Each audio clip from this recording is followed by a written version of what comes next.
দুনিয়ার মানুষ আল্লাহর কাছে কিয়ামতের দিন কোন অজুহাত দেখাইতে না পারে, আল্লাহ আমরার কাছে তো কেউ দাওয়াত নিয়ে আসে নাই, তুমি যে এক আল্লাহ এই দাওয়াত পৌঁছাইয়া দেয় নাই, যার কারণে আমরা শিরকির মধ্যে গিয়েছিলাম, কুফরির মধ্যে গিয়েছিলাম, বিদআতের মসজিদ হয়েছিলাম, এই অজুহাত কিয়ামতের দিন চলবে না। আমরা তো অনেক সময় মনে মনে ভাবি আমরা তো আম মানুষ, আমরা বেশি কিছু জানি না, অনেক কিছু ছাড়া আল্লাহ কিয়ামতের দিন আমাদেরকে দিয়ে দিবেন, এই অজুহাত সেদিন চলবে না। আমার এইভাবে একজনের পর একজন করে করে নবীরা যখন এই জমিন থেকে চলে গেলেন, বিরাট একটা সময় মাঝে গ্যাপ হয়ে গেল। হযরতে ঈসা আলাইহিস সালাম চলে যাওয়ার পর বিরাট একটা সময় পৃথিবী নবীবিহীন রাসূলবিহীন যখন চলে গেল, তখন দেখা যায় পৃথিবীর মানুষ এমন বড় বড় তার মধ্যে গিয়ে পৌঁছিল, প্রকাশ্যে মদপান করত, প্রকাশ্যে জন্তু জানোয়ারের মতো জেনা করত, দয়া মায়া বলতে কিছুই নাই, সব কিছুর বিদায় হয়ে গিয়েছিল।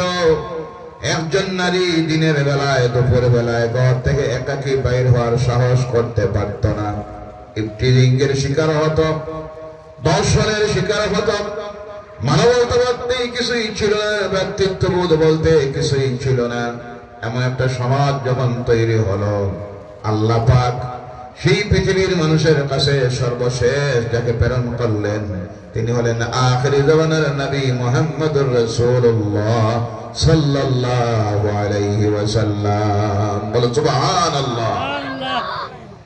পৃথিবীর ঐতিহাসিকবিদেরা সেই সময় গোটা পৃথিবীর অবস্থা যা লিখতেছে, চীন সভ্যতা, ভারতীয় সভ্যতা, আরবের মানুষের অবস্থা যা লিখতেছে, দেখা যায় মানুষ ছিল আকৃতিতে মানুষ আর প্রকৃতিতে জন্তু জানোয়ারের চাইতে আরো নিকৃষ্ট।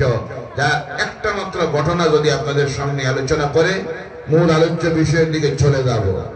আল্লাহ রাসূলের কাছে রাসূলের একজন সাহাবী এসে বলেন, ইয়া রাসূলুল্লাহ সাল্লাল্লাহু আলাইহি সাল্লাম, আমার জীবনের একটা গুনাহ আল্লাহকে মাফ করবেন?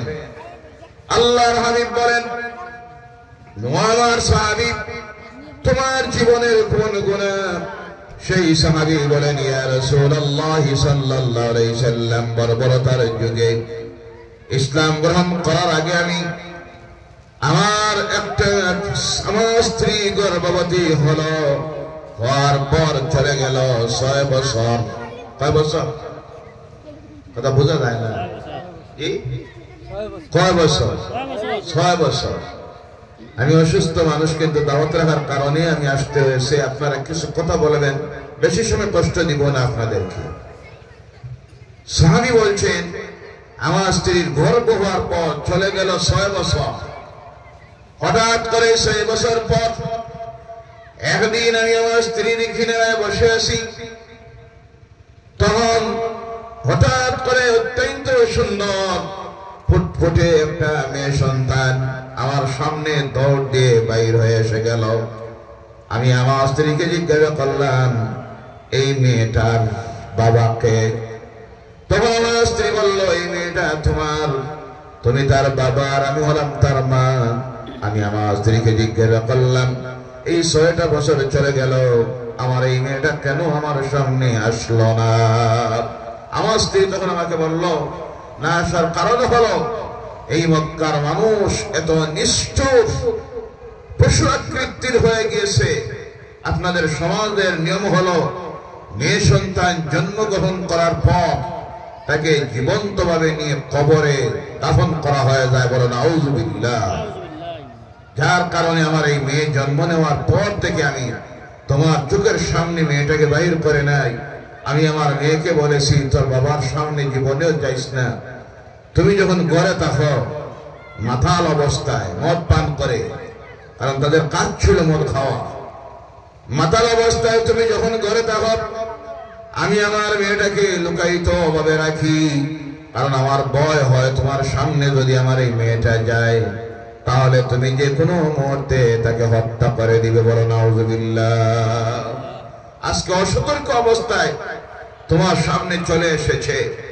ওই সাহাবী বলছেন, আল্লাহ রাসূলের কাছে ঘটনা বর্ণনা করতেছেন, বলছেন ইয়া রাসূলুল্লাহ সাল্লাল্লাহু আলাইহি সাল্লাম, সঙ্গে সঙ্গে আমার মাথায় চিন্তা ঢুকে গেল, এই মেয়েটাকে কিভাবে জমিন থেকে বিদায় করে দেওয়া যায়। আমি মনে মনে বিভিন্ন অজুহাত তৈরি করা শুরু করলাম আমার স্ত্রীর মনের সন্দেহ দূর করার জন্য। আমি আমার মেয়েটাকে খুলে নিতাম, চুমু দিতাম, আদর করতাম, বিভিন্ন জিনিস করে দিতাম। এইভাবে চলে গেল আরো 3-4 মাস। যাওয়ার পরে হঠাৎ করে একদিন আমি আমার স্ত্রীকে বললাম, আমার মেয়েটা আমার সঙ্গে দেও, আমি তাকে নিয়ে যাব তার নানি বাড়ি। আমার স্ত্রী কোনো সন্দেহ না করে আমার সঙ্গে আমার মেয়েটাকে দিয়া দিল। সুন্দর করে সাজাইয়া গুজাইয়া কাপড় পরিধান করাইয়া আমি আমার মেয়ের হাতে ধরে রওনা করলাম। কিছু দূর রাস্তা যাওয়ার পরে আমার মেয়ে আমাকে বলল, আব্বা, আপনি যে রাস্তা ধরে রওনা করেছেন এটা তো নানি বাড়ির রাস্তা নয়, ভুল রাস্তায় রওনা করেছেন। আমি আমার মেয়েকে বললাম, মেয়ে তুমি কথা বলবে না, আমার সঙ্গে চলো।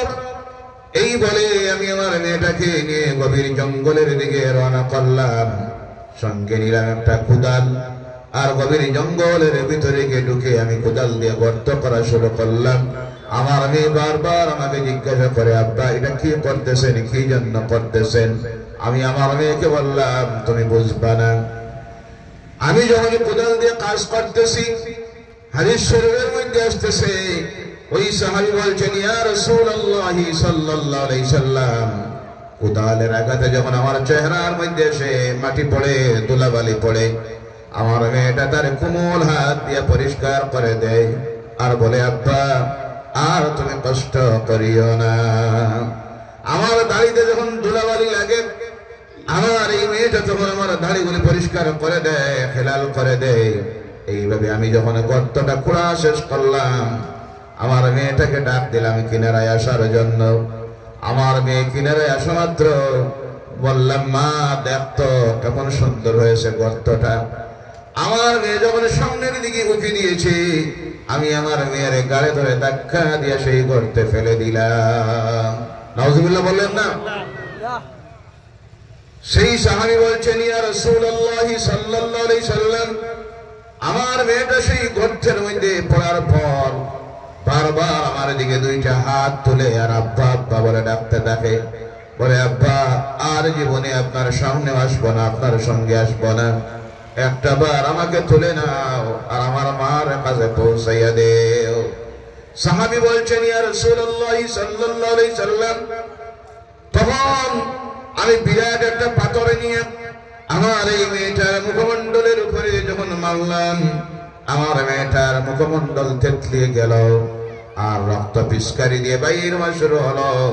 সেই রক্ত আমার গায়ের কাপড়ে আমার চেহারার মধ্যে এসে লাগলো। কিছু সময়ের ভিতরে আমি দেখি আমার মেয়েটা চিরদিনের জন্য এই দুনিয়া থেকে বিদায় হয়ে গেল। নাউযুবিল্লাহ বলেন। এরপর আমি তার উপরে মাটি চাপা দিয়া আমার ঘরে রওনা হয়ে গেলাম।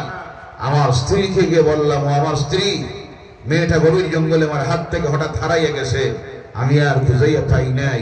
এই বলে আমার স্ত্রীকে আমি সান্ত্বনা দিয়ে দিলাম। ইয়া রাসূলুল্লাহ সাল্লাল্লাহু আলাইহি সাল্লাম, তখন আমার কোনো অনুতপ্ততা হলো না, আমার ভিতরে কোনো ভয় ছিল না, কারণ আমি তখন থাকতাম মদপান করে মাতাল অবস্থায় আর গুমরাহির রাস্তায়। যেই দিন আমি কালেমায়ে লা ইলাহা ইল্লাল্লাহু মুহাম্মাদুর রাসূলুল্লাহ সাল্লাল্লাহু আলাইহি সাল্লাম পড়ে ঈমান আনলাম, আল্লাহর দ্বীনকে গ্রহণ করলাম, তখন আমার মনের মধ্যে বারবার একটা প্রশ্ন উঠে মারে, আমার জীবনের সেই গুনাহ কি আল্লাহ মাফ করে দিবেন?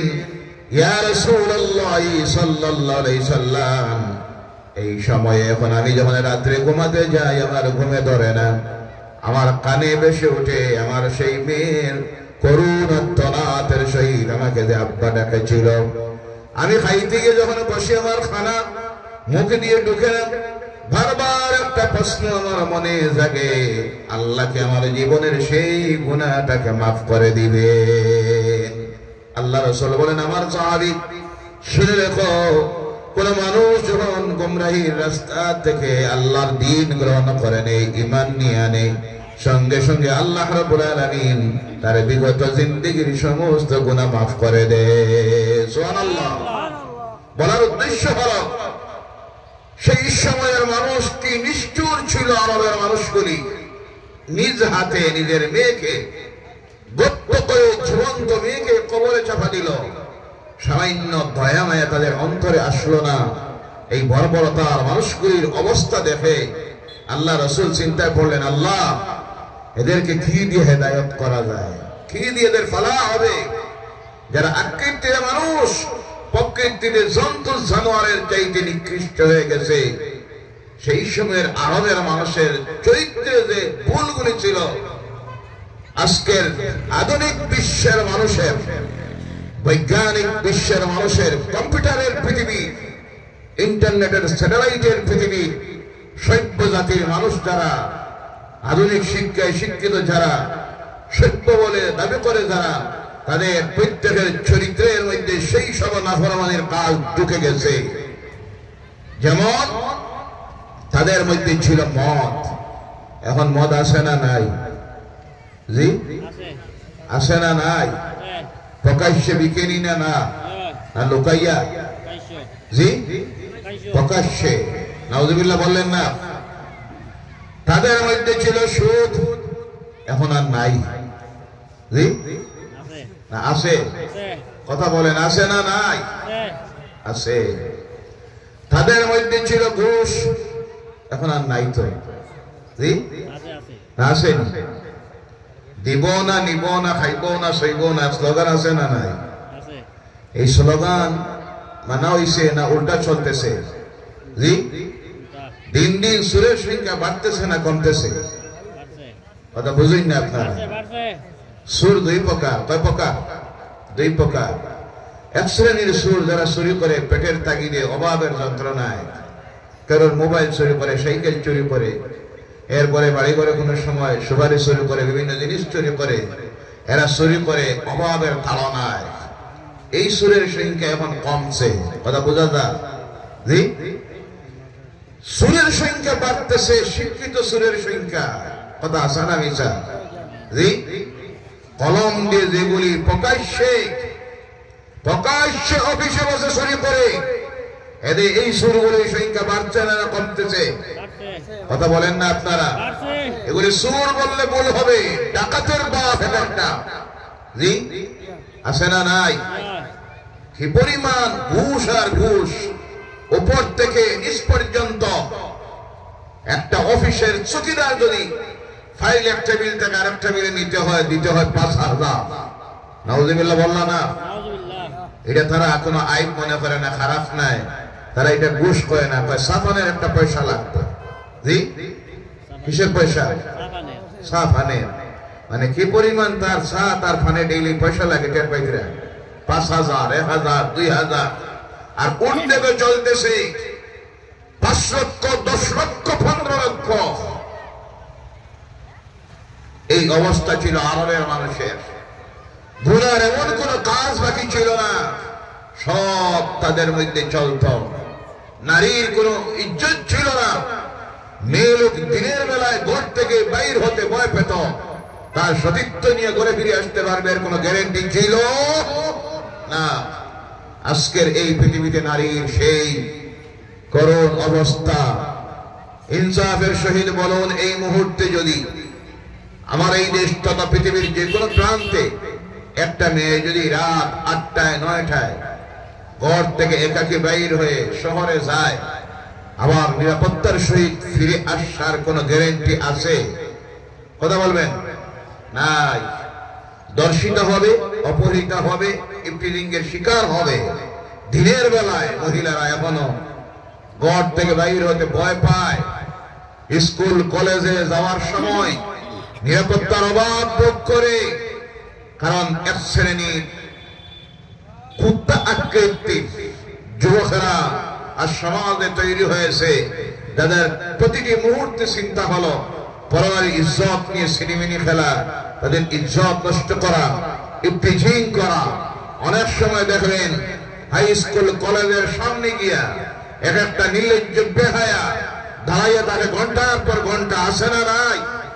কথা বলেন, আল্লাহ এদেরকে হেদায়েত করুক, সকলে বলেন আল্লাহুম্মা আমিন। অর্থাৎ বলার আমার উদ্দেশ্য হলো সেই সময়ে আরবের মানুষগুলি যে অবস্থা তৈরি হয়েছিল, আজও পৃথিবীর সেই অবস্থা তৈরি হয়ে গেছে। এই অবস্থা যখন আল্লাহ রাসূল সাল্লাল্লাহু আলাইহি সাল্লাম দেখলেন, চিন্তায় পড়লেন আল্লাহ এই কওমের কিভাবে হেদায়েত করা যায়। আল্লাহর হাবিব সাল্লাল্লাহু আলাইহি সাল্লাম সেই চিন্তা করে মক্কার পশ্চিমে পাহাড়, যে পাহাড়ের নাম এখন হয়ে গেছে জবলে রহমত, জবলে নূর, আলোর পাহাড়, আলোর পাহাড়। কারণ এই পাহাড় হলো সেই পাহাড় যে পাহাড়ে আল্লাহ পাক সর্বপ্রথম তার রাসূলের উপর কোরআন নাযিল করেছিলেন। বলেন সুবহানাল্লাহ। আল্লাহ রাসূল সেখানে গিয়ে বসে থাকতেন, ধ্যান করে আরাধনা করতেন, অধ্যায় বসায়।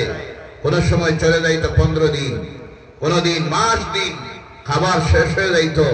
মা খাদিজাতুল কুবরা রাদিয়াল্লাহু তাআলা আনহা সেখানে নিয়ে খাবার পৌঁছাইয়ে দিতেন। আমি যখন যাই আর এই পাহাড়ের চূড়ায় উঠি, সময় লাগে 2.5 থেকে 3 ঘন্টা, যার উচ্চতা হলো 3200 ফুট। সুবহানাল্লাহ বলেন। আমি অবাক হই, একজন মহিলা হয়ে মা খাদিজা কি কষ্ট করে আল্লাহ রাসূলের কাছে খাবার পৌঁছাইয়া দিতেন, যার জন্য আল্লাহ রাব্বুল আলামিন সেই মা খাদিজাকে কি মর্যাদা দিলেন। একজন মহিলাকে আল্লাহ সালাম প্রেরণ করে জিবরাইল পাঠাইয়া দিয়েছিলেন, যেই মহিলা হলেন মা খাদিজাতুল কুবরা রাদিয়াল্লাহু তাআলা আনহা। সুবহানাল্লাহ বলেন। যে মা খাদিজাতুল কুবরা রাদিয়াল্লাহু তাআলা আনহা ইন্তেকালের সময় আল্লাহ রাসূলকে 3টা ওসিয়ত করেছিলেন। কয়টা? 3টা। 1 নম্বরে ওসিয়ত করেছিলেন, ইয়া রাসূলুল্লাহ সাল্লাল্লাহু আলাইহি সাল্লাম, আপনি আমার জানাজার নামাজ পড়াবা, আপনি আমাকে গোসল দিবা, আপনি আমার লাশটা বহন করে নিবা। 1। 2 নম্বরে হলো আপনার মুবারক হাত দিয়ে আপনি আমার লাশটাকে কবরের মধ্যে রাখবেন। 3 নম্বরে ছিল ওসি, ও আমার প্রাণের স্বামী নূরের নবী, আল্লাহ নবী, আমাকে মাটি চাপা দেওয়ার পর আপনি একাকে আমাকে কবরের কবরে রেখে আসবেন না, আপনি আমার কবরের কিনারায় বসে থাকবেন। ফেরেশতারা যখন আসবেন মানকির নেকির আমাকে যখন সওয়াল করবেন, জবাবটা যেন আমার পক্ষ থেকে আপনি দিয়ে দেন। সুবহানাল্লাহ বলেন।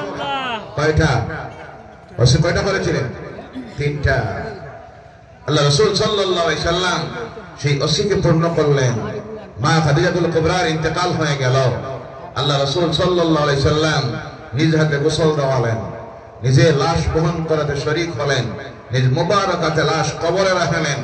রাখে মাটি যখন দেওয়া হয়েছে, কবরের কিনারার মধ্যে বসে আছেন।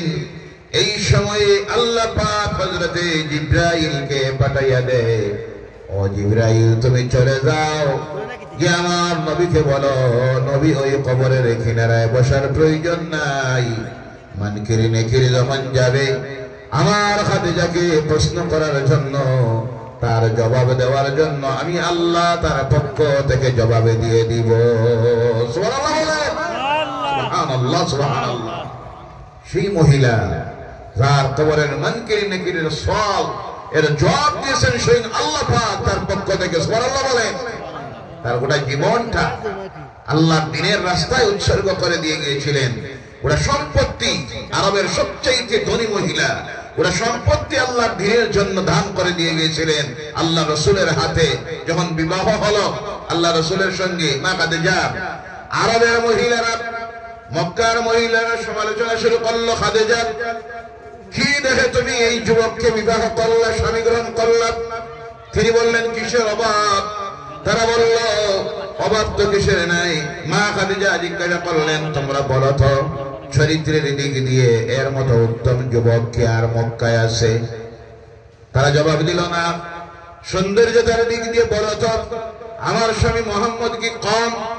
সমস্ত মক্কার মহিলারা বলল সৌন্দর্যতার দিক দিয়েও কম নয়।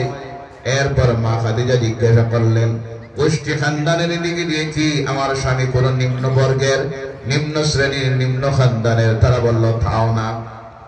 এবার জিজ্ঞাসা করলেন তাহলে কোনটার অভাব? তারা বলল একটা জিনিসের অভাব, যে জিনিসটা হলো তোমার স্বামীর ধন সম্পদ নাই। কি নাই? কি নাই? ধন সম্পদ নাই। আজকে আমাদের সমাজে তো এটা প্রথা হয়ে গেছে। ছেলেটার সৌন্দর্যতা কেমন, আমল কেমন, চরিত্র কেমন, 5 ওয়াক্তের নামাজ পড়ে নাকি, না মদ খায়, ট্যাবলেট খায়, ড্রাগসের এডিক্ট নাকি, এই কথা কেউ জিজ্ঞাসা করে না। প্রথম জিজ্ঞাসা ছেলেটার ইনকাম কি? জি কোনটা? ইনকাম কোনটা? চাকরি করে কত, বেতন পায় কত? যদি বেতন শুনে যে 30-35 হাজার, এটা দিয়ে কি মানুষ আবার চলে? উফরি কোন রুজি আছে নাকি? নাউজুবিল্লাহ বলেন।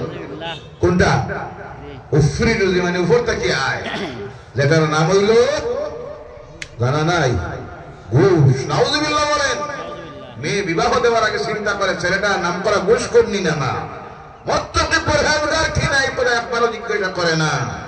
সেই সময়ে মক্কার মহিলারা যখন এই প্রশ্ন করলো, এর তো ধন সম্পদে নাই, মা খাদিজা বললেন তাহলে শোনো রেখো, এই মক্কার সবচেয়ে বড় ধনী হলাম আমি, আর আজকে তোমরা সাক্ষী থাকো, আমি আমার সমস্ত ধন সম্পদ এই মুহূর্তে আমার স্বামী আল্লাহর নবী মুহাম্মদের হাতে তুলে দিয়া আমার স্বামীকে মক্কার সবচেয়ে বড় ধনী বানাইয়া দিলাম। সুবহানাল্লাহ বলেন। সেই মা খাদিজা পাহাড়ের গুহায় গিয়ে আল্লাহ দ্বীনের জন্য কি কষ্ট করেছেন। 3200 ফুট উচ্চতায় নিয়ে রাসূলের কাছে খানি পৌঁছাইয়া দিতেন। এইভাবে দিন যায়, বছর যায়। আল্লাহ রাসূলের বয়স হয়ে গেল 40 বছর। কত বছর? 40 বছর বয়স হয়ে গেল। যেই দিন আল্লাহ রাব্বুল আলামিন তার হাবিবের প্রতি কোরআন নাযিল করা শুরু করলেন, আল্লাহ জানাইয়ে দিতে চান, বুঝাইয়ে দিতে চান, ও আমার হাবিব, এই মক্কার মানুষগুলির যে অবস্থা তৈরি হয়েছে, এদেরকে এর থেকে যদি ফিরাইতে হয়, প্রকৃত মানুষ যদি বানাইতে হয়, তাদের ভিতরে তুমি যে আলোটা ঢুকাইয়া দিতে হবে, সেই আলোর নাম হলো জ্ঞানের আলো। সুবহানাল্লাহ বলেন। যার কারণে আল্লাহ রাব্বুল আলামিন তার কালাম কোরআন নাযিল করা শুরু করলেন। নাযিল করতে গিয়ে আল্লাহ পাক 1 নম্বরের আয়াত নাযিল করলেন, বিসমিল্লাহির রাহমানির রাহিম, ইকরা বিসমি রাব্বিকাল্লাযী খালাক। 1 নম্বরের শব্দ আল্লাহ নাযিল করলেন, পড়ো পড়ো পড়ো তোমার রবের নামে, যিনি তোমাকে সৃষ্টি করেছেন। আল্লাহর কালাম কোরআনুল কারীমের 6666টি আয়াত, 114টা সূরা, 30টা অধ্যায়, 30টা পারা। তার 1 নম্বরের শব্দ দুনিয়ার মানুষের প্রতি আল্লাহর কালাম যে নির্দেশটা দিতেছে, সেই নির্দেশটা হলো পড়ো পড়ো পড়ো। বলো সুবহানাল্লাহ। দুনিয়ার আমার কোন ধর্মে গ্রন্থে আপনি বুঝাইয়া এই শব্দটা বাহির করতে পারবেন না, কারণ বাকি সব হলো মানব তৈরি ধর্মগ্রন্থ।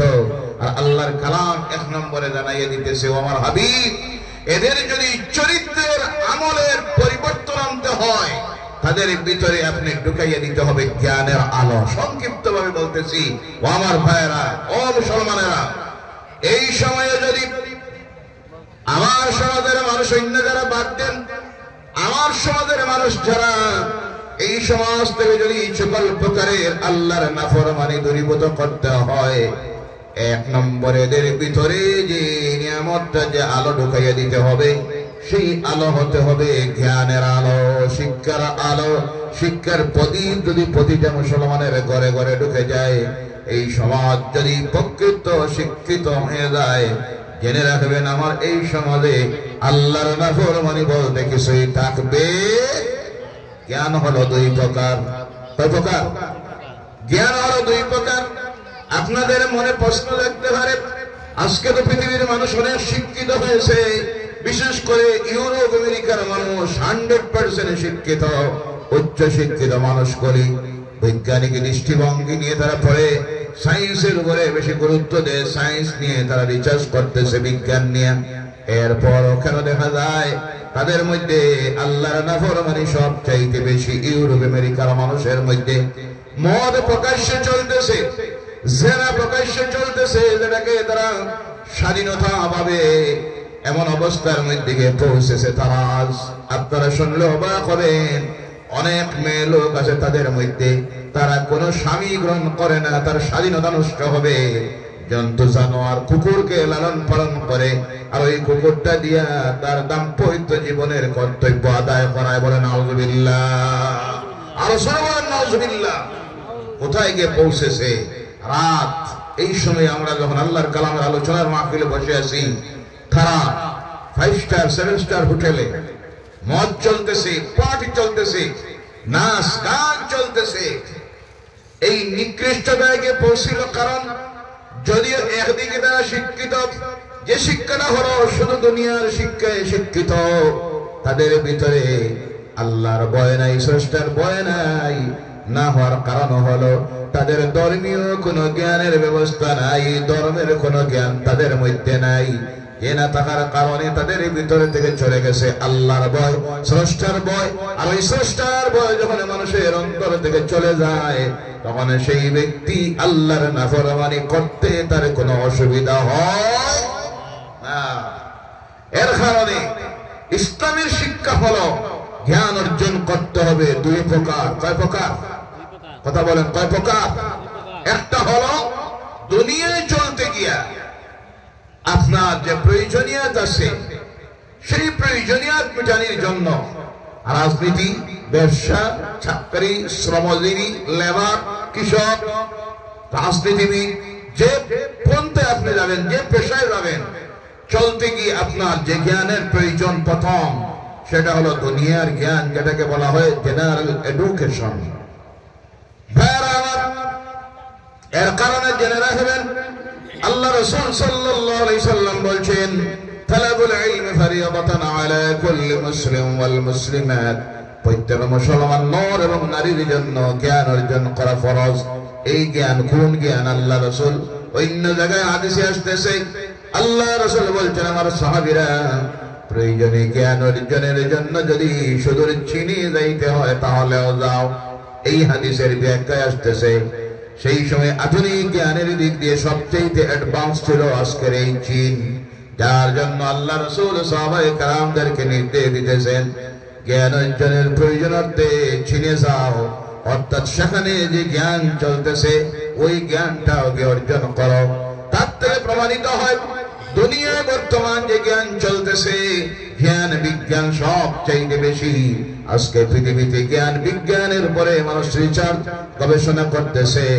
ওই সময়ে এই পৃথিবীর মুসলমানের জন্য সেই জ্ঞান অর্জন করা ফরজ। কথা বোঝা গেছে?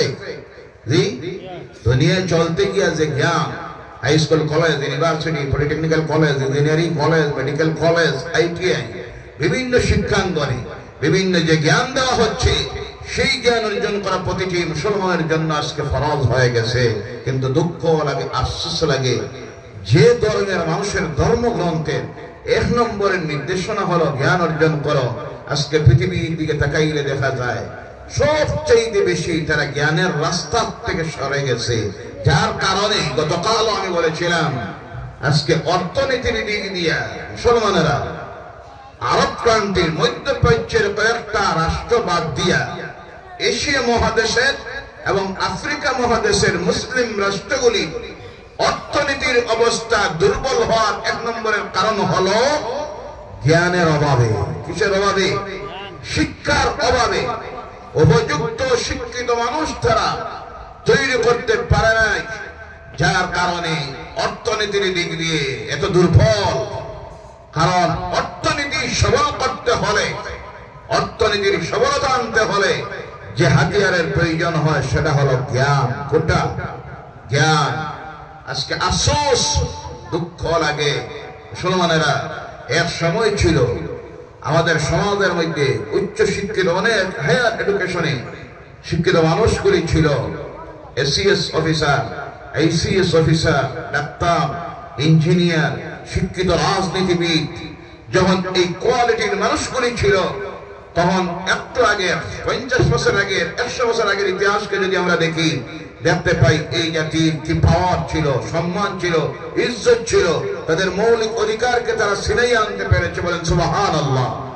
আর আজকে যে লাঞ্ছনা, বঞ্চনা, শোষিত, নির্যাতিত হচ্ছি, তার 1 নম্বরের কারণ হলো নিজের সেই মৌলিক অধিকারকে ছিনাইয়ে আনার জন্য হাতিয়ার নেওয়া হবে না, রাজপথে নামলে হবে না, গলিতে প্রাণ যাবে। এই সময়ে যে হাতিয়ারকে প্রয়োগ করতে হবে সেটা হলো জ্ঞানের হাতিয়ার। আল্লাহ যেন আমাদের সমাজের প্রত্যেকটি মানুষকে সচেতন হওয়ার তৌফিক দেয়। প্রত্যেকে যেন নিজের ছেলে মেয়েগুলিকে কমপক্ষে, আমি অনেক সময় বলে থাকি, ছেলে এবং মেয়েগুলিকে কমপক্ষে যেন আজকের এই যুগে জেনারেল এডুকেশনের দিক দিয়ে কমপক্ষে ইউনিভার্সিটি পর্যন্ত যেন আমরা পৌঁছাইতে পারি। আল্লাহ যেন তৌফিক দেয়। সকলে বলেন আল্লাহুম্মা আমিন। জোরে বলেন আল্লাহুম্মা আমিন। কিন্তু এই পৌঁছাইতে টাকার প্রয়োজন। আর আমাদের টাকাগুলি সবচাইতে বেশি আজে বাজে কাজে অপব্যয় করে, নষ্ট করে আজকে যে সমাজের মানুষ, তারা হলো মুসলমানেরা। কথা মানতে রাজি আছেন আপনারা? আমি উদাহরণ দিলে দেখবেন, অনেক সময় আমি উদাহরণ দেই, যেমন একটা বিবাহ করা আল্লাহ রাসূলের সুন্নত। কার সুন্নত? আল্লাহ রাসূলের সুন্নত হলো একটা বিবাহ করতে গিয়ে মানুষ লাগে কয়জন? জি, বিয়ে শাদী করছেন আপনারা? সামনে যারা আছেন বিয়ে শাদী করছেন না? কেউ করছেন না? যাই হোক, করবা আগে দিয়ে। বিবাহ করতে গিয়া মানুষ লাগে 3 জন। কয়জন? 1 জন উকিল, 2 জন সাক্ষী, না আরো বেশি লাগে? 3 জন। বেশির থেকে বেশি খুতবা পাঠ করার জন্য বা বরকতের জন্য মসজিদের ইমাম সাহেব বা আরো কিছু মুরব্বীরা 10-15 জন হইলে বিবাহ হয়নি না? কথা বলেন। কিন্তু আজকে আমাদের বিবাহ সাথে করতে গিয়ে লাগে 40টা গাড়ি, আছে না নাই? জি, বরের সঙ্গে যাইতে লাগে 200 বরযাত্রী, গাড়ি ভাড়া সহ বরযাত্রী যাওয়া খরচ হইল 1 লক্ষ টাকা। নাউজুবিল্লাহ বললেন না? এই অপচয়ের কোন প্রয়োজন আছে? নাই। এরপরে বরের পক্ষ গেল পাত্রীপক্ষের বাড়িতে, কইনার বাড়িতে যাওয়ার আগে জানাইয়া দেওয়া হয় আমরা আসতেছি, 150 মানুষ, ভালোভাবে খাবার দাবারের ব্যবস্থা করবা। এই দাবি করে কইনা পক্ষের কাছে গিয়া দাওয়াত খাওয়া হলো হারাম। মনে থাকবো? জি, কইনার বাড়িতে গিয়া এখানে খাওয়া হালাল না হারাম? ভালোভাবে বলেন, হালাল না হারাম? যদি তারা স্বইচ্ছায় দাওয়াত দেয় যে ভাই সাহেব আপনি আইবা, আইতে 150-200 মানুষ আনবা, এটা আলাদা ব্যাপার। তোমার পক্ষ থেকে যদি ডিমান্ড দেওয়া হয় আমরা আইমো 200 মানুষ, আমার অনেক আত্মীয় স্বজন আছেন, কুটুম্ব আছেন, আমার ছেলের বন্ধু বান্ধব আছে, আপনি কমপক্ষে 200 মানুষের খানির আয়োজন করবেন, এই কথা বলে গিয়ে খাওয়া হারাম, হারাম, হারাম। কইনা পক্ষের বাড়িতে যাওয়া হলো, সে বদর লোক নিজের মেয়ের জীবনের চিন্তায় পারিবারিক শান্তি নষ্ট হতে পারে, এই চিন্তায় খানির ব্যবস্থা করলো, তার খরচ হয়ে গেল 2 লক্ষ টাকা। কয় লক্ষ? বেকার গেল, এর কোনো প্রয়োজন নাই। প্যান্ডেল, রাস্তার থেকে লাইট, গেট, প্যান্ডেল 1 লক্ষ। কয় লক্ষ? 1 লক্ষ।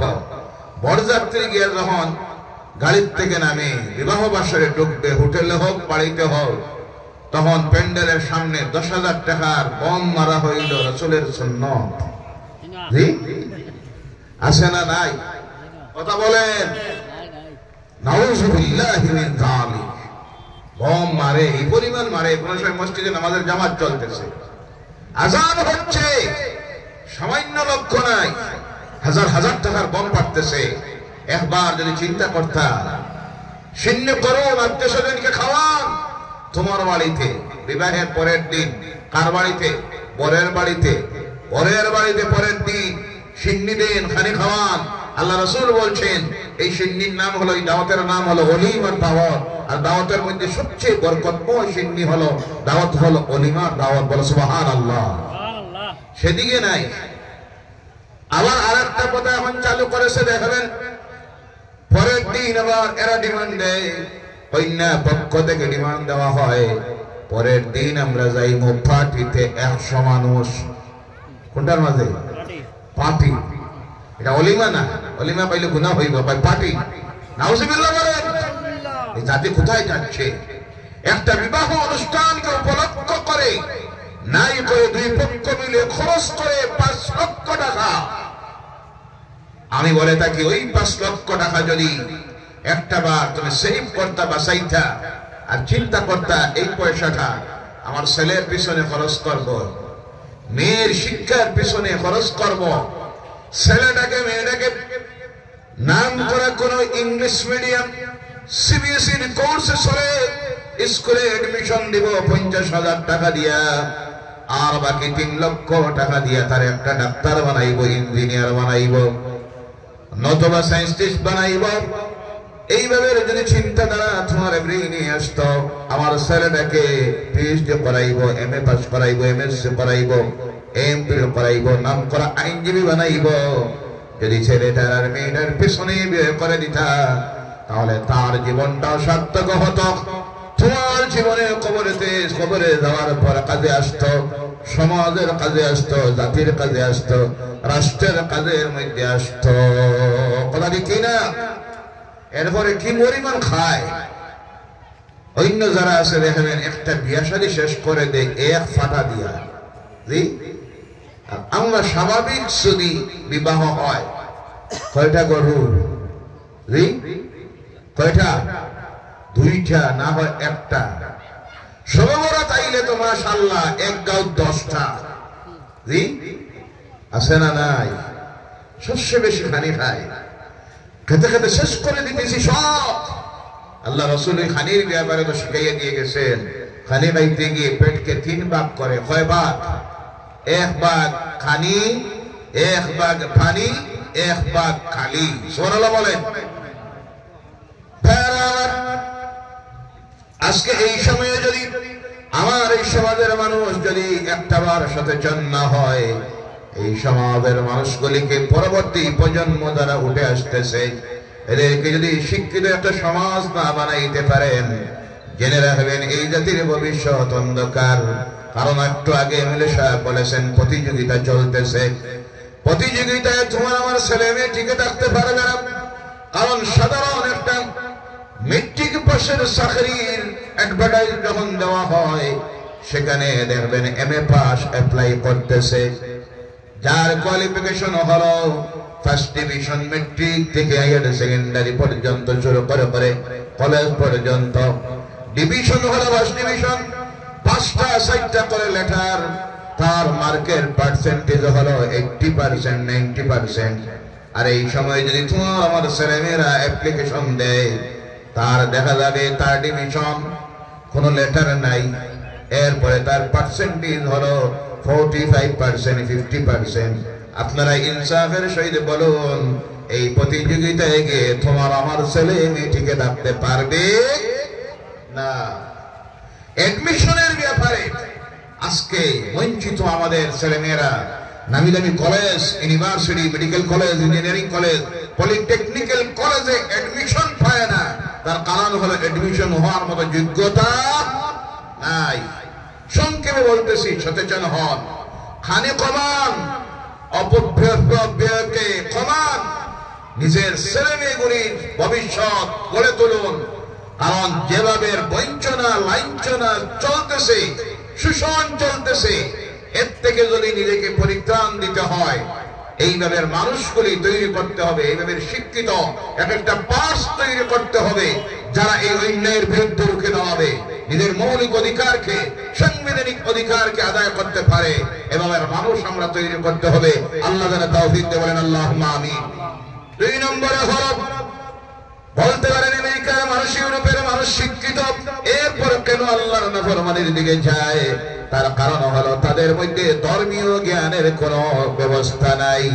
এর কারণে জেনে রাখবেন, একটা মানুষ যদি এমএ পাস করে নে, বিএ পাস করে নে, এমবিবিএস, এমফিল পাস করে নে, কিন্তু তার মধ্যে যদি ধর্মের জ্ঞান না থাকে, তার নৈতিক চরিত্রের কোনো পরিবর্তন হবে কারণ নৈতিক চরিত্রের পরিবর্তনের জন্য প্রয়োজন হলো আল্লাহ প্রদত্ত ওহীর জ্ঞান, আল্লাহর কালাম, কোরআনের জ্ঞান। ধর্মের জ্ঞানবিহীন মানুষ করি জন্তু জানোয়ারের মতো হয়ে যায়। এর কারণে অনেক মানুষ দেখবেন অনেক উচ্চ শিক্ষিত জেনারেল এডুকেশনের দিকে দিয়ে, কিন্তু তার চরিত্র, তার খাসলত দেখবেন অনেক শিক্ষিত মানুষ, কিন্তু মা বাবা গ্রামে তাকে কোনো খবর নেই না। অনেক শিক্ষিত কিন্তু মদপান করে, অনেক উচ্চ শিক্ষিত নিজের স্ত্রী করে রাখিয়া পরনারীর সঙ্গে পরক্রিয়া প্রেমে লিপ্ত আছে। তার কারণ হলো তার মধ্যে ধর্মের জ্ঞান নাই, কোরআনের জ্ঞান নাই। যার কারণে তার ভিতর থেকে চলে গেছে আল্লাহর ভয়। এর কারণে ইসলামের কথা হলো একদিকে দিয়ে তুমি দুনিয়ার এডুকেশনে শিক্ষিত হবা, আর 2 নম্বরে আল্লাহর কালাম কোরআনের জ্ঞান অর্জন করা প্রতিটি মুসলমান নরনারীর জন্য আল্লাহ রাসূল বলে গেছেন ফরজ।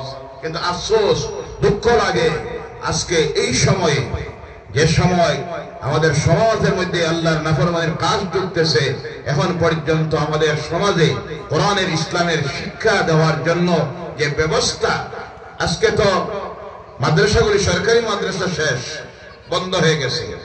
বেসরকারি যে মাদ্রাসাগুলি, অধিকাংশ মাদ্রাসাগুলি অত্যন্ত দুর্বল অবস্থায়। একদিকে এখানে যে ছাত্রগুলি দেওয়া হয়, বেশিরভাগ ছাত্র এতিম, মিসকিন, ফকির, এরপরে লুলা, লেংলা, ঠেলা, মাদ্রাসা মিশাই।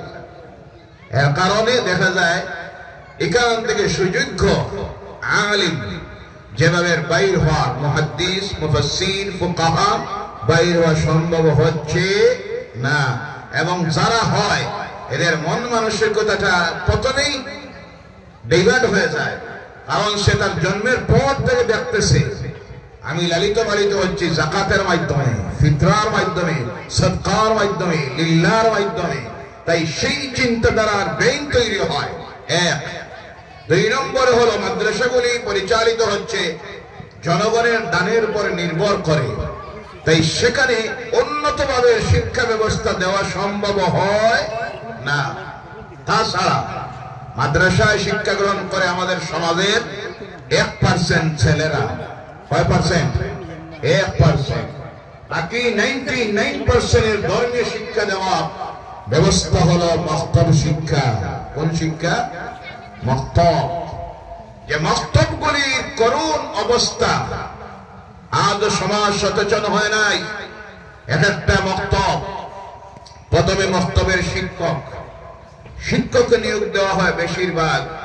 আমার সমাজের মানুষ মক্তবের বা মসজিদের বেশিরভাগ ইমাম এবং শিক্ষক নিয়োগ দিতে গিয়ে চিন্তা করে কত কম টাকায় পাওয়া যায়। মাদ্রাসা না মিশা? অনেক সময় অনেক মানুষ টেলিফোন করে, হুজুর একজন ইমাম দিবা। তো আমি বলি যে ইমাম তো দিমু, কিন্তু বেতন লাগবো কমপক্ষে 10,000 টাকা। কয় হাজার?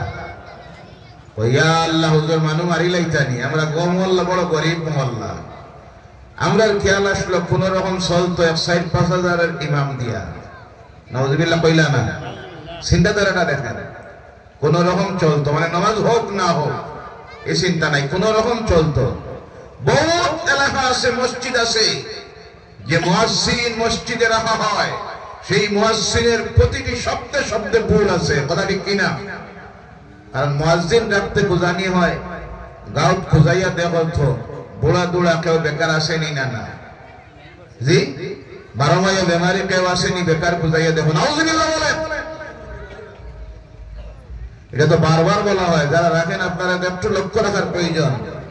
রাস্তায় যারা বাইক রেখেছেন, অনেক গাড়ি বাইর হচ্ছে না, বা অনেকে ঢুকতে চাইছেন, ঢুকতে পারতেছেন না, অনুগ্রহ করে আপনারা রাস্তাটা ক্লিয়ার করে দেন। নিজের গাড়িটা এমন জায়গায় রাখুন যাতে অন্যের গাড়ি বা বাইক বাইর হইতে অসুবিধা না হয়। ইসলাম তো অন্যকে অসুবিধা করার, কষ্ট দেওয়ার শিক্ষা আমাদেরকে দেয় নাই। এখন রাস্তায় চলার তো নিয়মও আল্লাহ রাসূল শিখাইয়ে দিয়ে গেছে। ডান দিকে কখন হাঁটবেন, বাম দিকে কখন, পিছনে কেউ তাকে তারে রাস্তা দিবেন, সাইড দিবেন। আমাদের তো, আমরা তো কোনো নিয়ম কানুনই জানি না। দেখবেন অনেক সময় আপনার তাড়াহুড়া, অনেক ড্রাইভার ভাইয়েরা আছেন, দেখবেন অনেক সময় আপনার তাড়াহুড়া, আপনার ড্রাইভার পিছন দিক থেকে লাইট দিয়ে সিগন্যাল দিতেছে যে ভাই আমার 5টা দেও, তো আধা ঘন্টা চলে যায়, 5 দিতে রাজি হয় না, আগের গাড়িটা আসে না নাই জি। আর এটা তো তার নিজের অসুবিধা আছে, হইতে পারে অসুস্থ মানুষ, গাড়িতে তাড়াতাড়ি ডাক্তারের কাছে পৌঁছার প্রয়োজন, তাই তোমাকে সিগন্যাল দিতে যে 5 দেও, 5 দিতে চায় না। যার জন্য অনুরোধ করা হচ্ছে কমিটির পক্ষ থেকে, রাস্তায় যাদের বাইক বা গাড়ি আছে একটু সরাইয়া দেন, অন্যের অসুবিধা করবেন না। তো বলতেছি না, দেখা যায় এমন মুয়াজ্জিন যে মুয়াজ্জিনের প্রতিটি শব্দে শব্দে ভুল, আজান আদায় হয়, একটা মসজিদের আজান যদি আদায় না হয় গোটা মহল্লাবাসী গুনাহগার। কথা বোঝা গেছে? আমরা তো গুনার চিন্তা নাই, আমরা রইল 1,500 2,000 দেখো কোনো খাদিমনি পাওয়া যায়, দেখ কোন রকম আজান। অনেক সময় তো কি আজান দেয়, আমি তো অবাক হই, যে শব্দগুলি উচ্চারণ করে তার অর্থ যদি তোলা হয় দেখা যাবে এটা তো এত বিকৃত হচ্ছে, ইমান চলে যাওয়ার কারণ আছে। নাউযুবিল্লাহ বলে। এরপরে ইমাম রাখতে গিয়ে, আজকে তো ইমাম নিয়োগ বোর্ড নাই বাংলাদেশে, আলহামদুলিল্লাহ তারা ইমাম নিয়োগ বোর্ড আছে, অ্যাপ্লিকেশন নেয়, ইন্টারভিউ নেয়। এরপরে ইমাম নিয়োগ দেওয়ার আগে তারা আমাদের মাস্টারগুলি নিয়োগ দেওয়ার পর যেভাবে বিটি করায়, ডিএলএড করায়, ইমামদেরকে 2 বছরের কোর্স প্রশিক্ষণ দেওয়া হয়। কারণ কত বড় জিম্মাদারি দায়িত্ব, একটা মহল্লার মানুষের নামাজ শুদ্ধ হওয়া, ভুল হওয়া যার উপরে নির্ভর করতেছে, তিনি হলেন কে? ইমাম। বহুত মসজিদে আমি দেখেছি এমন ইমাম আছে যার কোনো কোয়ালিফিকেশন নাই, হাফিজ, কারি, মাওলানা, আলিম, মুহাদ্দিস, মুফতি, কোনো সার্টিফিকেট নাই। তার যোগ্যতা হলো ছোটবেলায় 2-4 বছর কোন মাদ্রাসায় গেছে, নাম্বার একটা জামা আছে, টুপি আছে, ওই তো মেসা। কি মেসা? চলছে ইমামতি নামাজ, নামাজের যে জরুরি প্রয়োজনীয় মাসলাগুলিও জানা নাই, দুস্থার নাই। আমাদের চিন্তাধারা হইল কোন রকম 4-5 দিয়ে চলো, 4-5 ইমাম এমন ইমাম হবে। যোগ্যতা সম্পন্ন কোন আলিমকে যদি রাখতে আপনি যান, সার্টিফিকেট প্রাপ্ত আরিসাব, হাফিজ, মৌলানা সাহেব যদি হয়, কম পক্ষে দেওয়া লাগবে কয় হাজার? 10,000। কয় হাজার? কম পক্ষে। তখন আমরা এই জায়গায় যাওয়ার পরে নামাজ শুদ্ধ হোক না হোক এই চিন্তা নাই, কোন রকম চলো, ওই চলতে চলতে গিয়া ওরা সমাজটা ধ্বংসের দিকে চলে যাইতেছে। আর একটা জায়গায় গেলে সবচেয়ে বেশি অভাব, যে জায়গাটা হলো মসজিদের ইমাম রাখতে গিয়া সবচেয়ে বেশি অভাব দেখা দেয় গরিব মহল্লা। কি মহল্লা? গরিব মহল্লা। মাসে 100 টাকার উপরে দেওয়া সম্ভব নাই। যে মানুষটা বলতেছে 100 টাকা দেওয়া সম্ভব নাই, তারপরে গিয়া খবর লইয়া দেখেন 3টা মানুষ প্রতিদিন রোজে করতেছে 1,500 টাকা। কয় হাজার? 1,500। 500 টাকার নিচে কোনো রোজি নাই। ওর ঘরে গিয়ে খবর লইয়া দেখেন 3টা মোবাইল। কয়টা? প্রতি মাসে রিচার্জ করতে হয় 1,050 টাকা। আগে না বাদে? জি দেওয়া থাকে আগে না বাদে? আগে। ইলেকট্রিক বিল এখন আগে না বাদে? সব চলে, কোনো অসুবিধা নাই। তো ইমামের বেতন 7 মাসটা কি দিছে না, এগুলো আছে না নাই? জি কমিটির কর্মকর্তা যারা যদি বেশি থাকতে দেয় কোনো অসুবিধা নাই, আপনারা মোল্লা চালিয়ে যাই গিয়া। নাউযুবিল্লাহি মিন যালিক। এই জাতি মন মানসিকতার চরিত্রের কখন পরিবর্তন হবে? ভাইরা আমার, মক্তবের অবস্থা দেখবেন, কোন সময় দেখা যায় অনেক মক্তবগুলি আছে যেখানে 100 ছাত্র, শিক্ষক 1 জন বা 2 জন, আবার অনুপযুক্ত শিক্ষক।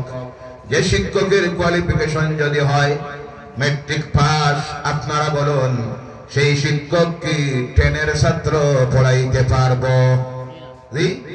আজকের যুগের যে ইংলিশ, এরপরে ম্যাথমেটিক্স, সায়েন্স, ম্যাট্রিক পাস করে 9-10-এর ছাত্র পড়ানো সম্ভব? যে শিক্ষক নিয়োগ দেওয়া হয়েছে মক্তবে, তারই কোয়ালিফিকেশন হলো কোন রকম টানি টুনি কোরআন শরীফ তিলাওয়াত জানে, এর কাছে যদি ছাত্র দেওয়া হয়, এই ছাত্র তার কাছ থেকে কি শিক্ষা গ্রহণ করবে? এরপরে দেখা যায় ক্লাস শুরু হয় 7টায়, ছুটি হয়ে যায় বিদায় 8টায়। তার কারণটা কি? তার কারণ হলো, আমি অনেক সময় বলি, সব কিছুর বেজাল হলো গোড়ায় গলত। এই বাচ্চাটা যে ঘর থেকে উঠে আসতেছে সকালবেলায় মক্তবে, যে দুইটায় তার জন্ম দিছে, দুইটা হলো পাক্কা বেনামাজি। জি, এক ওয়াক্তের নামাজ নাই, তিলাওয়াত নাই, ইসলাম কি, ওযু কি, গোসল কি, এই খবর নাই। যদি এই বাপ 5 ওয়াক্তের নামাজি হতো, মা যদি নামাজি হতো, তিলাওয়াতকারী হতো, তাহলে এই মা তিলাওয়াতের গুরুত্ব বুঝতে পারত। বাপ যদি নামাজি হতো, ওযুর গুরুত্ব, গোসলের গুরুত্ব, নামাজের ফরজ, ওয়াজিব, সুন্নাত, মুস্তাহাবের গুরুত্ব বুঝতে পারত। সে দেখতো নামাজিকে যখন দাঁড়ায়, মারাত্মক ভুল আমি করেছি ছোটবেলায়, এখনো পর্যন্ত শুদ্ধভাবে কোরআন তিলাওয়াত জানি না, নামাজের ফরজ, ওয়াজিব, সুন্নাত জানি না, আমার ছেলেটার যেন এই অবস্থা না হয়। তখন সে চিন্তা করতো তার ছেলেটাকে, মেয়েটাকে কিভাবে সুশিক্ষায় ইসলামের শিক্ষা দেওয়া যায়। এই বাপ যদি নামাজি হতো, যখন ঘুম থেকে উঠতো, আল্লাহর ঘর থেকে যখন আওয়াজ দেওয়া হতো আসসালাতু খায়রুম মিনান নাওম, ঘুম থেকে যখন উঠতো, নিজের স্ত্রীকে বলতো, ও প্রাণের স্ত্রী, তুমিও ঘুম থেকে উঠে যাও। স্বামী স্ত্রী দুইজন উঠতো, বাচ্চাটাকে ঘুম থেকে তুলে দিত। দেওয়ার পরে মা নামাজ পড়ে যদি আধা ঘন্টা শুধু বাচ্চাটাকে নিয়ে ঘরে বসতো, আল্লাহর কালামের জ্ঞান শিক্ষা দিত, নামাজের প্রয়োজনীয় সূরা করে যদি শিক্ষা দিত। বাপ মসজিদ থেকে নামাজ পড়ে আসলো, আসার পরে যদি সেই বাচ্চাটাকে নিয়ে আরো আধা ঘন্টা বসতো, আর মা সকালের চা নাস্তা রেডি করতো, বাচ্চাটা 1 ঘন্টা ঘরে পড়ে মক্তবে রওনা দিত। মক্তবে আরো 1 ঘন্টা। বিকাল বেলায় বাবা চলে গেছে রুজি রোজগারে, ব্যবসায়, বিভিন্ন পেশায়। মা যদি নামাজি হইত, মাগরিবের নামাজটা পড়ে যদি ওই মা তার বাচ্চাটাকে কিনারায় নিয়ে বসাইতো, স্কুলের বই বাইর করার আগে যদি বলতো, বাবা রে, মা রে, আধা ঘন্টা তোমার মক্তবের পড়া তুমি পড়ো, আরো যদি আধা ঘন্টা দিত, সারা দিনে রাত্রে মিলাইয়া হয়ে যাইত 3 ঘন্টা। কয় ঘন্টা? 3 ঘন্টা। এখন পড়া হয় 1 ঘন্টা। শিক্ষক 2 জন, 100 ছাত্র, ক্লাস 9-এ উঠে গেছে। এখন প্রাইভেট শিক্ষকের কাছে যাওয়া লাগে, মোবাইলে তার বিভিন্ন অনলাইনে ক্লাসের পড়া আসতেছে, তা দেখতে হয়। এখন আর মক্তব নাই, শেষ। যে সময় মক্তব বাদ দিল, খবর লইয়া দেখা যায় কোরআন তিলাওয়াত তো দূরের কথা, ওযু, গোসল, ফরজ, ওয়াজিব, সুন্নাত, মুস্তাহাব, প্রয়োজনীয় ইসলামী মাসলা মাসাইল সামান্য এখনো শিখতে পারছে। ওই হলো তার মূল পুঁজি। মক্তবে যা শিক্ষা গ্রহণ করা হয়, তা দিয়া মরার আগ পর্যন্ত চলতে হয়। বলা ঠিক কিনা? অনেকে অনেক সময় হয় এটা বাদে শিক্ষা যায়। বাদে শিখছে কেউ? জি, বাদে শিখে না। বাদে শিখে কোনটা? মোবাইলের পাবজি গেম, কি না কি আজে বাজে নাচ, গান, ঢং, তামসা দিয়ে সময় নষ্ট করে দেয়। এর কারণে আল্লাহর রাস্তা অনুযায়ী রাখি, মক্তবের শিক্ষার প্রতি গুরুত্ব দিন। প্রতিটা মুসলমানদের ছেলে মেয়েকে যদি প্রকৃত ইসলামের জ্ঞান দিতে না পারেন, তাহলে আজকের এই অশ্লীলতায় ভরপুর দুনিয়া, বিভিন্ন নাফরমানি, বেহায়াপনা, নির্লজ্জতা যেভাবে আসতেছে, ইসলামের জ্ঞান না থাকার কারণে আমাদের ছেলে মেয়েরা আজকে মদের নেশায় আসক্ত, নেশার ট্যাবলেট খায়, হিরোইন খায়, বিভিন্ন ভাবে ড্রাগ সেবন করে করে নাম করা এডিক্ট হয়ে যাচ্ছে। রাস্তায় ঘোরাঘুরি দেয় বেশিরভাগ। অনেক সময় ভদ্র পরিবার, অভিজাত পরিবারের মা বাবারা অভিযোগ দেন, আমার একমাত্র ছেলেটা হুজুর দোয়া করবা, আজকে এডিক্ট হয়ে গেছে, কোনো কিছু দিয়ে তাকে হেদায়েত করা যাচ্ছে না, আজকে তার জন্য দোয়া করে আর লাভ হবে না। ওই ছোটবেলায় যদি আপনি আপনার এই বাচ্চাটাকে দুনিয়ার জ্ঞানের সঙ্গে আল্লাহ দ্বীনের ইসলামের জ্ঞান সুশিক্ষায় শিক্ষিত করতেন, ইসলামের জ্ঞান যদি তার ভিতরে দিতেন, কোরআন তিলাওয়াতকারী যদি বানাইতেন, ছোটবেলা থেকে কোরআন তিলাওয়াতের অভ্যাস তৈরি করতেন, নামাজের যদি অভ্যাস তৈরি করতেন, ইসলামী লিবাস পরিধানের অভ্যাস যদি তৈরি করতেন, আজকে হুজুরের কাছে গিয়ে আওলাদের জন্য দোয়ার প্রয়োজন হতো না। এর কারণে পর্দার মায়েরা, আল্লাহর ওয়াস্তে আপনাদের কাছে সবিনয় অনুরোধ রাখি, আপনারা সবচাইতে ফ্রি, আজকে সবচেয়ে সুখী আল্লাহ বানাইয়া দিয়েছে আমার পর্দার মা বোনদেরকে। তার কারণ হলো তাদের মাত্র দুইটা ডিউটি। কয়টা? রান্না আর খাওয়ানি, এছাড়া আর কিছু আছে? জি, আর কিছু নাই। এক সময় তো ছিল আমাদের মা যারা, অনেক সময় মনে পড়ে সেই মায়ের কথা, একদিকে তাদের ডিউটি সবজি রোপণ করা, সবজি তুলিয়ে আনা, মশলা রেডি করা, মাছ রেডি করা, লাকড়ি কুড়াল দিয়ে রেডি করা, কথা ঠিক কিনা? গ্যাসের কোনো তো ব্যবস্থাই নাই, ধান মিলে নেওয়া নাই, এখন তো মার্কেট থেকে সব আসতেছে, সব তারা নিজ হাতে তৈরি করতেন।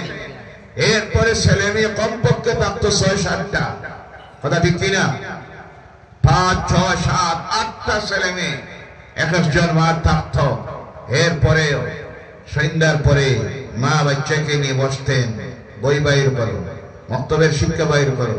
এই পরিমাণ ডান্ডা দিতে এখনো মনে আছে। সকালে ঘুম থেকে ফজরের সময় না উঠলে আব্বা নামাজে যাওয়ার সময় ডাক দিতেন প্রতিটা দরজায় গিয়া, উঠো নামাজে যাও। আমরা ছিলাম 4 ভাই 4 বোন। 1 নম্বরের ভাই qualification MA first class B Ed, 2 number MA first class political science B Ed, 3 number MA LLB first class, আর আমি 4 নম্বর। আমার কোয়ালিফিকেশন বলার দরকার নাই, এটা আপনাদের জানা আছে অনেকের। 4 জন বোন, প্রত্যেকটা সেই সময়ের গ্রাজুয়েশন নিয়েছে, সুবহানাল্লাহ বলেন।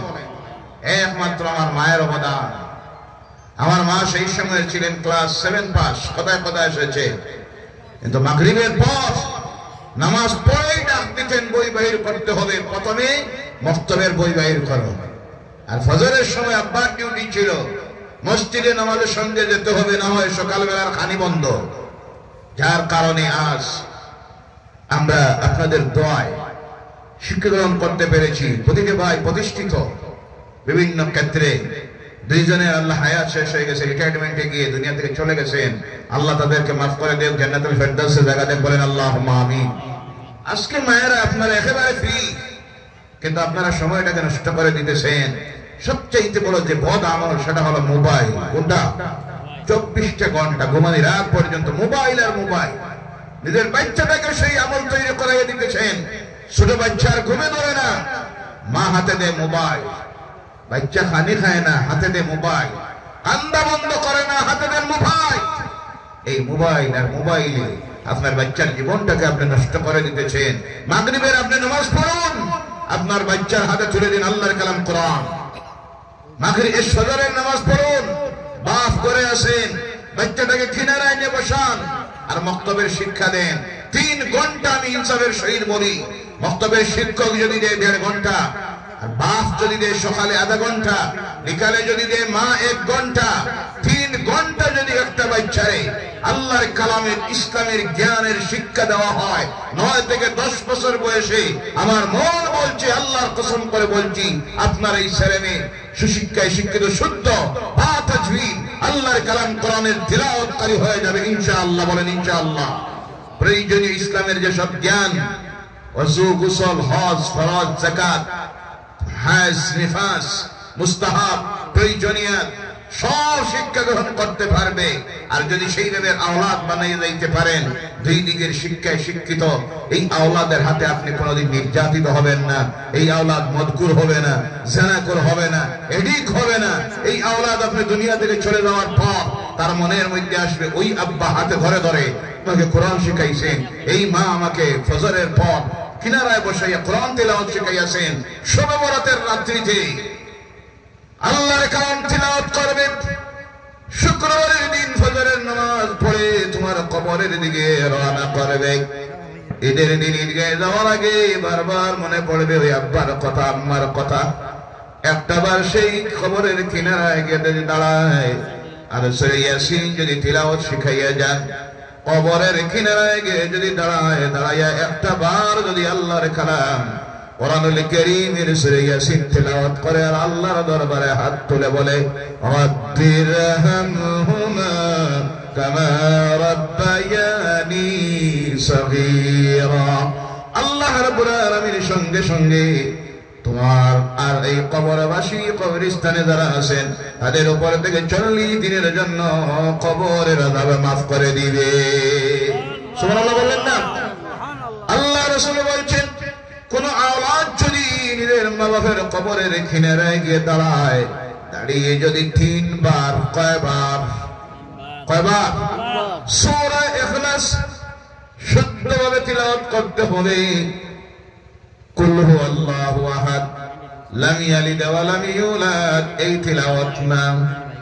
যদি শুদ্ধভাবে আল্লাহর কালাম কোরআনুল কারীমের সূরা ইখলাস 3 বার কোন আওলাদ যদি মা বাবার কবরের কিনারায় গিয়ে দাঁড়ায়, দাঁড়াইয়া তিলাওয়াত করে আল্লাহু আল্লাহু আহাদ আল্লাহুস সামাদ লাম ইয়ালিদ ওয়া লাম ইউলাদ ওয়া লাম ইয়াকুল লাহু কুফুয়ান আহাদ। সঙ্গে সঙ্গে আল্লাহ রাব্বুল আলামিন তিলাওয়াতকারী আর যে মাওফের জন্য সওয়াব বখশে দিল, উভয়ের আমলনামায় আল্লাহ কমপ্লিট কোরআন খতমের সব লিখে দেয়। আর সুবহানাল্লাহ। অন্য বর্ণনায় আসতেছে যদি 3 বার সূরা ইখলাস তিলাওয়াত করে কোন আওলাদ আল্লাহর দরবারে হাত তোলে আর 2 চোখের পানি ছেড়ে দিয়ে মাওফের জন্য দোয়া করে, রব্বির হামহুমা কামা রাব্বায়ানি সগীরা, সঙ্গে সঙ্গে আল্লাহ রাব্বুল আলামিন তার মা বাবার জীবনের গুনাহগুলি মাফ করে দেয়। সুবহানাল্লাহ। এর জন্য নিজের ছেলে মেয়েগুলিকে সুশিক্ষায় ইসলামের জ্ঞানে শিক্ষিত করুন। এই দুনিয়া থেকে আমরা চলে যাব, কেউ থাকবো না। নেক আওলাদ যদি জমিনে তৈরি করে যেতে পারেন, সেই আওলাদ আপনার জন্য সদকাতুল জারিয়া হয়ে যাবে। এই আওলাদের দোয়ার বরকতে, তিলাওয়াতের বরকতে কবরের জীবনটা আল্লাহ জান্নাতের জীবন বানাইয়া দিবে। বলেন আল্লাহুম্মা আমিন। ওয়া মা আলাইনা ইল্লাল বালাগ ওয়া আখিরু দাওয়ানা আলহামদুলিল্লাহি রাব্বিল আলামিন। সংক্ষিপ্তভাবে আল্লাহ রাসূলের শানে সালাত ও সালাম পেশ করি। ইয়া নবী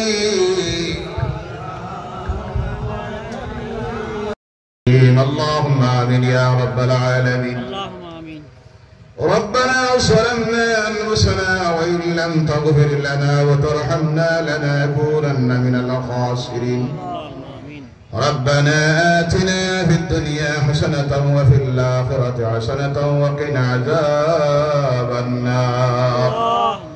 وادخلنا الجنة مع الأبرار برحمتك يا عزيز يا غفار يا رب العالمين. رب العالمين রাঙ্গাউটি প্রথম খণ্ড ইংল্যান্ড পার এলাকার মুরব্বীরা যুবকদের কর্তৃক আয়োজিত আজকের এই ইসাল ও সওয়াবের মাহফিলে আমরা গুনাহগারেরা হাজির হয়ে ঠান্ডার রাত্রিতে আল্লাহ আমাদের বিছানাটাকে হারাম করে দিয়া তোমার কালামের আলোচনা শোনার জন্য, নিজের বিগত জীবনের গুনাহ থেকে নিজেকে মুক্ত করার জন্য, নিজেদের কবরবাসী মুর্দিগানের মাগফিরাতের উদ্দেশ্যে নিয়তে এই মুহূর্তে তুমি মাবুদের দরবারে হাত পাতাইয়াছি। আল্লাহ রব্বুল আলামিন এমন এক মাসে তোমার দরবারে হাত তুলেছি যেই মাসে মুবারক লাইলাতুল বারাআত, লাইলাতুল মুবারাকা, শবে বরাতের মতো রাত্রি তুমি রেখেছো ইয়া আল্লাহ রব্বুল আলামিন। সেই মুবারক মাসে আমরা গুনাহগাররা এই মুহূর্তে খালিস তওবার নিয়তে তওবা করে তুমি রহমানুর রহিম গফুরুর রহিমের দরবারে হাত পাতাইয়াছি। মাবুদ আল্লাহ, আমাদের গুনাহ যদি আকাশ আর জমিনের মধ্যবর্তী খালি জায়গা পরিপূর্ণ হয়ে যায়, তার চাইতে লক্ষ কোটি গুণে বড় তোমার রহমতের দরিয়া। আয় আল্লাহ, তুমি মাবুদের দরবারে করজোরে করি আল্লাহ, এই মাহফিলের আয়োজন থেকে শুরু করে তোমার বান্দারা বান্দিরা যত প্রকারের সাহায্য সহযোগিতা দিলেন, পরামর্শ দিলেন, আল্লাহ সমস্ত কিছুকে তুমি কবুল আর মঞ্জুর করে নাও। সর্বপ্রথম মদিনার হাবিবের নূরানি রওজা মুবারক জান্নাতুল ফিরদাউসের টুকরায় পৌঁছাইয়া দেও আল্লাহ।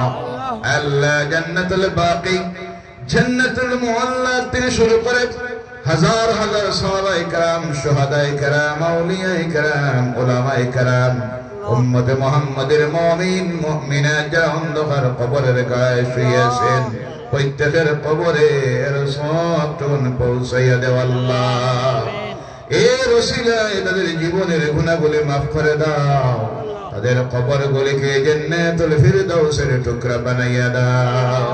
তৎসঙ্গে আল্লাহ আমরা গুনাহগার, আমরা শিয়াকার, আমরা বদকার, যার কারণে এই ঠান্ডার রাত্রিতে আরামের বিছানাটাকে হারাম করে দিয়া তুমি মাবুদের দরবারে খালিস তওবার নিয়তে হাত তুলেছি। আল্লাহ আমাদের তওবাকে তুমি কবুল করে নাও, আমাদের আমলনামার জীবনের গুনাহগুলি তুমি মাফ করে দাও। জানি না মাবুদ কোন সময় আখিরাতের সফরের প্রথম মঞ্জিল কবরের গাড়ায় যাওয়ার ডাক আসে যাবে। আল্লাহ রাব্বুল আলামিন মালাকুল মউত আজরাইলের সামনে হাজির করানি রেখে আমাদের আমলনামার জীবনের গুনাহগুলি তুমি মাফ করে দাও। আয় আল্লাহ, সমাজের সবচেয়ে সম্মানিত ব্যক্তিত্ব যারা, হাজার হাজার মানুষের ইমাম হয়ে নামাজের দায়িত্ব যারা আদায় করেন, সম্মানিত ইমাম সাহেবেরা হাত তুলেছে, যাদের সিনার ভিতরে তুমি মাবুদের কালাম হেফাজতে হুফাজুল কোরআনেরা, কুররাউল কোরআন, উলামায়ে কেরাম, দাঁড়িয়ে মুরব্বিরা, যুবক ভাইদেরকে নিয়ে তোমার দরবারে হাত তুলে আরজ করতেছি। আয় আল্লাহ, আমাদের যাদের মা এই দুনিয়ায় নাই, অন্ধকার কবরের গাড়ায় চলে গেছে, আল্লাহ বারবার মনে পড়ে জীবনের এক একটা স্মৃতি।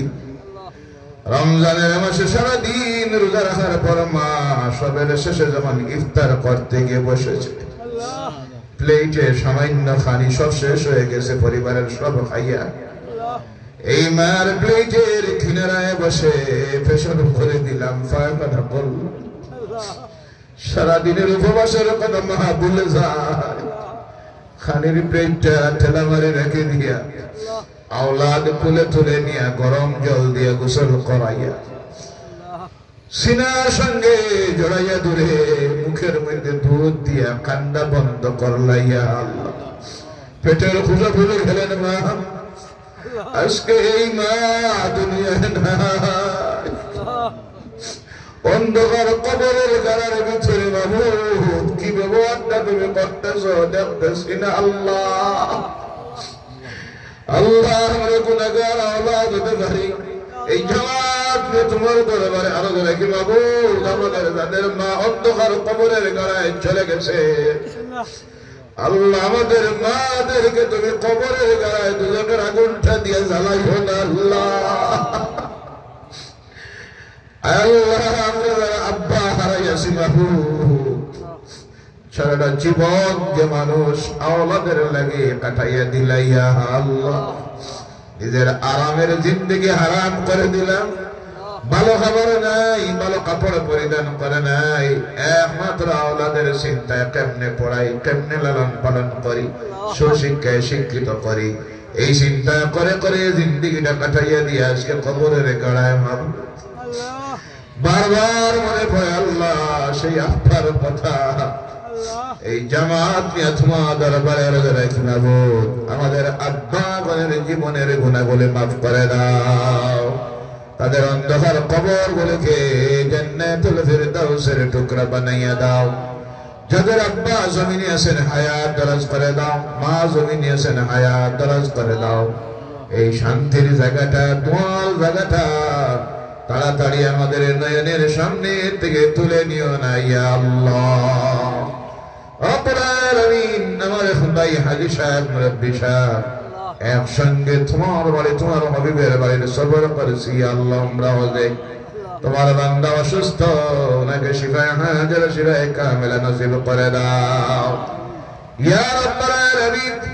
তোমার বান্দারা যারা যে আশা নিয়ে এই ঠান্ডার রাত্রিতে এই মুহূর্তে তোমার দরবারে হাত তুলেছেন, প্রত্যেকের দিলের নেক আশাগুলি তুমি পূর্ণ করে দাও। যা যে সমস্যা সমাধান দাও, অসুবিধা যেটা আছে দূর করে দাও।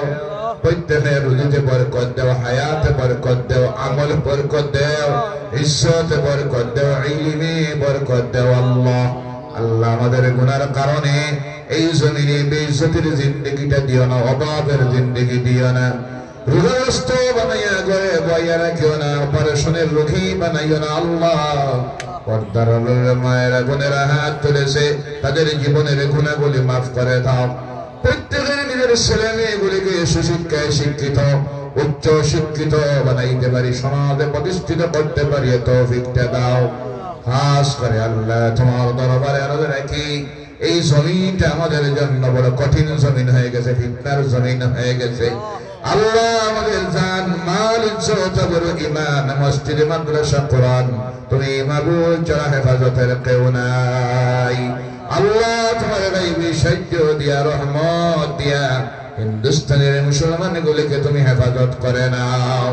প্রতিটা ধর্মের মানুষ মিলেমিশে শান্তিতে আমরা বসবাস করতে পারি, তৌফিকটা দাও।